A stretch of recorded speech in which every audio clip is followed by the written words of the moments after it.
Hey, it's Samuel. Today, I'll show you how to create Discord clan tags in 2025, even with recent Discord updates that patched some old methods.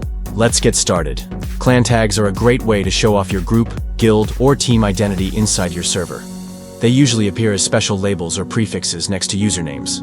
But Discord has patched some traditional ways to do this, so here's the updated process. Step 1. Use Discord roles for clan tags. Create a role named after your clan tag, like clan name, and customize its color and permissions. Then assign this role to your clan members.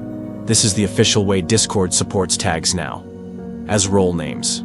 Step 2. Customize the role's color to make it stand out. Go to your server settings, select roles, then edit your clan tag role. Choose a color or gradient if your bot supports it. This helps clan tags pop in the member list and chat. Step 3. Use bots to manage these roles automatically. Bots like Me6, CarlBot, or YAGPDB let you assign roles based on commands or activity, so members can join or leave clans easily. Check the bot's dashboard to set up auto-role assignment for your clan tags. Step 4.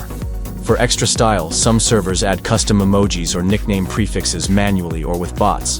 But be aware Discord now limits automatic nickname changes, so role tags are the safest method.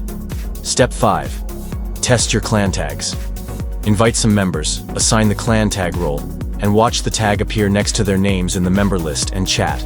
If needed, tweak permissions so everyone can see the tag clearly.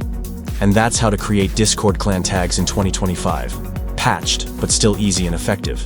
Subscribe to Guide with Samuel for more up-to-date Discord guides and tech tips.